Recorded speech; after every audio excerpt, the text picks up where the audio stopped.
सावर्णी मनु की उत्पत्ति के प्रसंग में देवी महात्म्य। प्रथमोध्याय। मेधा ऋषि का राजा सूरत और समाधि को भगवती की महिमा बताते हुए मधु कैटभ वध का प्रसंग सुनाना। प्रथम चरित्र के ब्रह्मा ऋषि महाकाली देवता, गायत्री छंद, नंदा शक्ति, रक्तदंती का बीज, अग्नि तत्व और ऋग्वेद स्वरूप हैं। श्री महाकाली देवता की प्रसन्नता के लिए प्रथम चरित्र के जप में विनियोग किया जाता है। भगवान विष्णु के सो जाने पर मधु और कैटभ को मारने के लिए कमल जन्मा ब्रह्मा जी ने जिनका स्तवन किया था, उन महाकाली देवी का मैं सेवन करता हूँ। वे अपने 10 हाथों में खड्ग, चक्र, गदा, बाण, धनुष, परिघ, शूल, भुशुंडी, मस्तक और शंख धारण करती हैं। उनके 3 नेत्र हैं। वे समस्त अंगों में दिव्य आभूषणों से विभूषित हैं। उनके शरीर की कांति नीलमणि के समान है तथा वे 10 मुख और 10 पैरों से युक्त हैं। मार्कंडेय जी बोले, सूर्य के पुत्र सावर्णी जो 8वें मनु कहे जाते हैं, उनकी उत्पत्ति की कथा विस्तार पूर्वक कहता हूँ, सुनो। सूर्य कुमार महाभाग सावर्णी भगवती महामाया के अनुग्रह से जिस प्रकार मनवंतर के स्वामी हुए, वही प्रसंग सुनाता हूँ। पूर्व काल की बात है। स्वारोचिष मनवंतर में सूरत नाम के एक राजा थे, जो चैत्र वंश में उत्पन्न हुए थे। उनका समस्त भूमंडल पर अधिकार था। वे प्रजा का अपने औरस पुत्रों की भांति धर्म पूर्वक पालन करते थे। फिर भी उस समय कोला विध्वंसी नाम के क्षत्रिय उनके शत्रु हो गए। राजा सूरत की दंड नीति बड़ी प्रबल थी।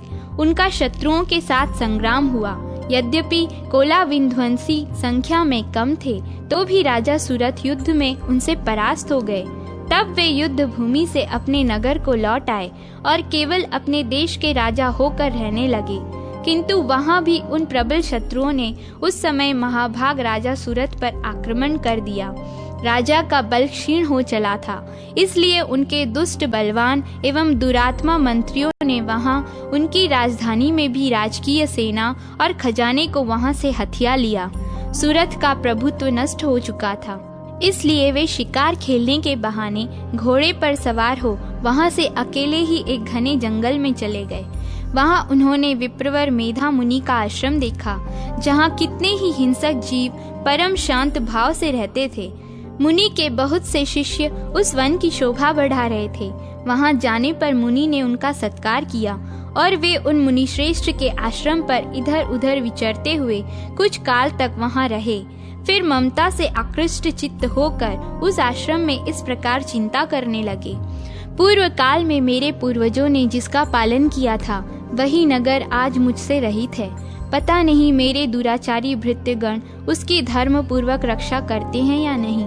जो सदा मद की वर्षा करने वाला और शूरवीर था, वह मेरा प्रधान हाथी अब शत्रुओं के अधीन होकर न जाने किन भोगों को भोगता होगा। जो लोग मेरी कृपा, धन और भोजन पाने में सदा मेरे पीछे पीछे चलते थे, वे निश्चय ही अब दूसरे राजाओं का अनुसरण करते होंगे।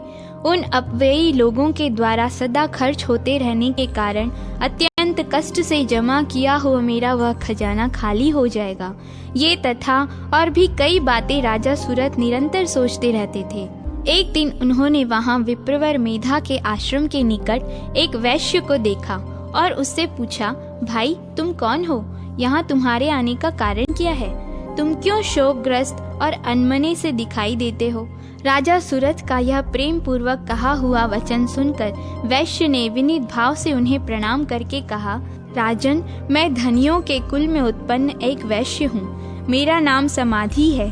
मेरे दुष्ट स्त्री पुत्रों ने धन के लोभ से मुझे घर से बाहर निकाल दिया है। मैं इस समय धन, स्त्री और पुत्र से वंचित हूँ। मेरे विश्वसनीय बंधुओं ने मेरा ही धन लेकर मुझे दूर कर दिया है, इसलिए दुखी होकर मैं वन में चला आया हूँ। यहाँ रहकर मैं इस बात को नहीं जानता कि मेरे पुत्रों की, स्त्री की और स्वजनों की कुशल है या नहीं।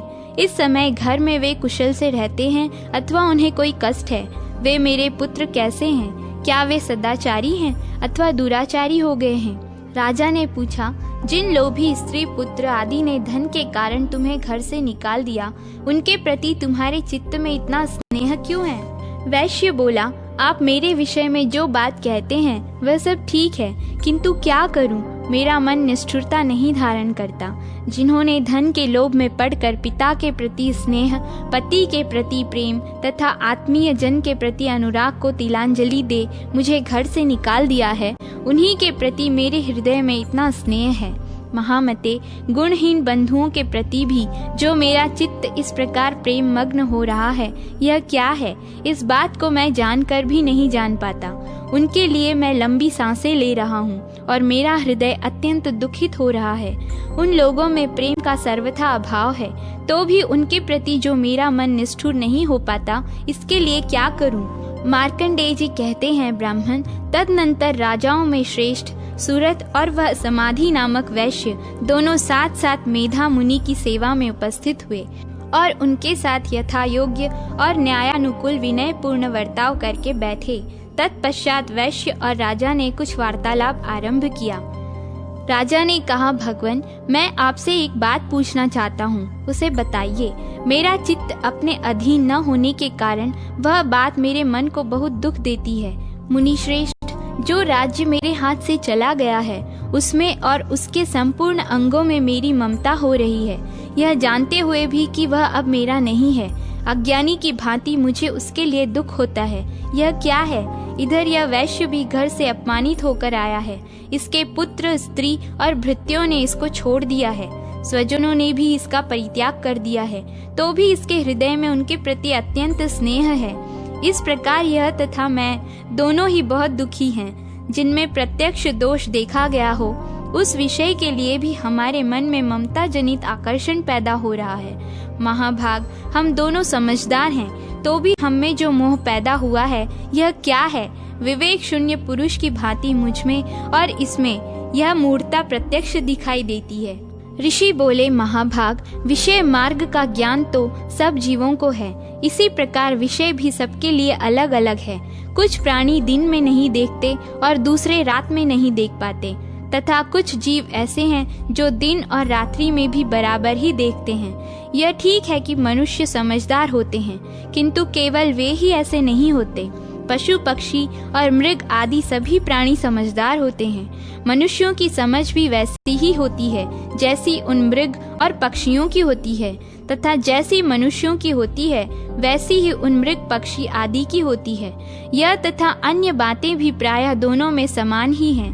समझ होने पर भी इन पक्षियों को तो देखो, ये स्वयं भूख से पीड़ित होते हुए भी मोहवश बच्चों की चोंच में कितने चाव से अन्न के दाने डालते रहते हैं। नरश्रेष्ठ, क्या तुम नहीं देखते कि ये मनुष्य समझदार होते हुए भी लोभवश अपने किए हुए उपकार का बदला पाने के लिए पुत्रों की अभिलाषा करते हैं? यद्यपि उन सब में समझ की कमी नहीं है, तथापि वे संसार की स्थिति बनाए रखने वाले भगवती महामाया के प्रभाव द्वारा ममतामय भंवर से युक्त मोह के गहरे गर्त में गिराए जाते हैं। इसलिए इसमें आश्चर्य नहीं करना चाहिए। जगदीश्वर भगवान विष्णु की योग निद्रा रूपा जो भगवती माया है, उन्हीं से यह जगत मोहित हो रहा है। वे भगवती महामाया देवी ज्ञानियों के भी चित्त को बलपूर्वक खींचकर मोह में डाल देती है। वे ही इस संपूर्ण चराचर जगत की सृष्टि करती हैं, तथा वे ही प्रसन्न होने पर मनुष्यों को मुक्ति के लिए वरदान भी देती हैं। वे ही पराविद्या, संसार बंधन और मोक्ष की हेतु भूता सनातनी देवी तथा संपूर्ण ईश्वरों की भी अधीश्वरी हैं। राजा ने पूछा, भगवान, जिन्हें आप महामाया कहते हैं, वे देवी कौन है? ब्राह्मण, उनका आविर्भाव कैसे हुआ तथा उनके चरित्र कौन कौन हैं? ब्रह्मवेत्ताओं में श्रेष्ठ महर्षि उन देवी का जैसा प्रभाव हो, जैसा स्वरूप हो और जिस प्रकार प्रादुर्भाव हुआ हो, वह सब मैं आपके मुख से सुनना चाहता हूँ। ऋषि बोले, राजन, वास्तव में तो वे देवी नित्य स्वरूपा ही हैं। संपूर्ण जगत उन्हीं का रूप है तथा उन्होंने समस्त विश्व को व्याप्त कर रखा है। तथापि उनका प्राकट्य अनेक प्रकार से होता है, वह मुझसे सुनो। यद्यपि वे नित्य और अजन्मा हैं, तथापि जब देवताओं का कार्य सिद्ध करने के लिए प्रकट होती हैं, उस समय लोक में उत्पन्न हुई कहलाती हैं। कल्प के अंत में जब संपूर्ण जगत एकार्णव में निमग्न हो रहा था, उस समय प्रभु भगवान विष्णु शेषनाग की शैया बिछाकर योग निद्रा का आश्रय ले सो रहे थे।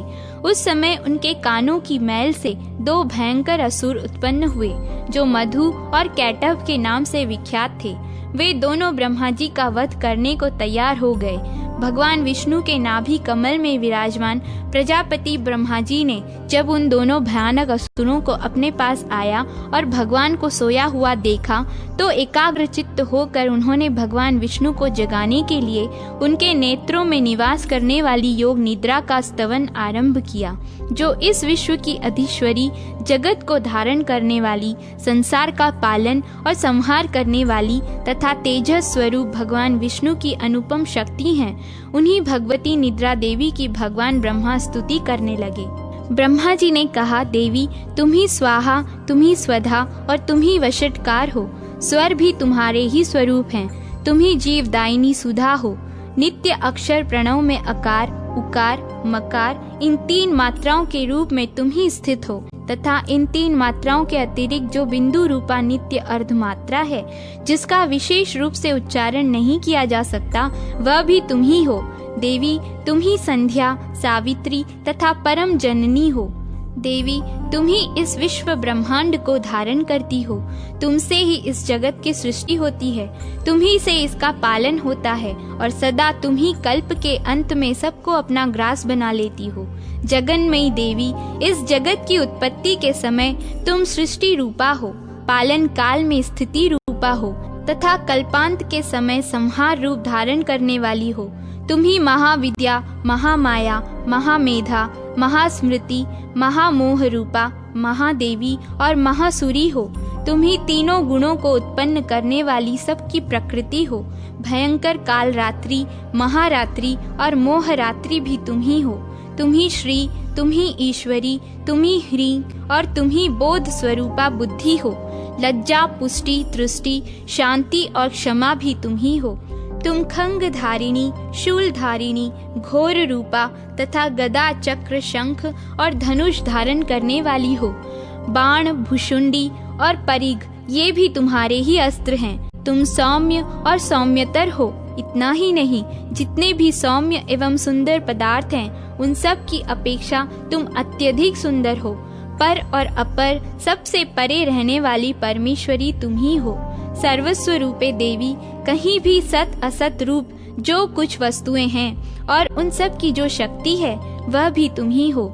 ऐसी अवस्था में तुम्हारी स्तुति क्या हो सकती है, जो इस जगत की सृष्टि, पालन और संहार करते हैं। उन भगवान को भी जब तुमने निद्रा के अधीन कर दिया है, तो तुम्हारी स्तुति करने में यहाँ कौन समर्थ हो सकता है।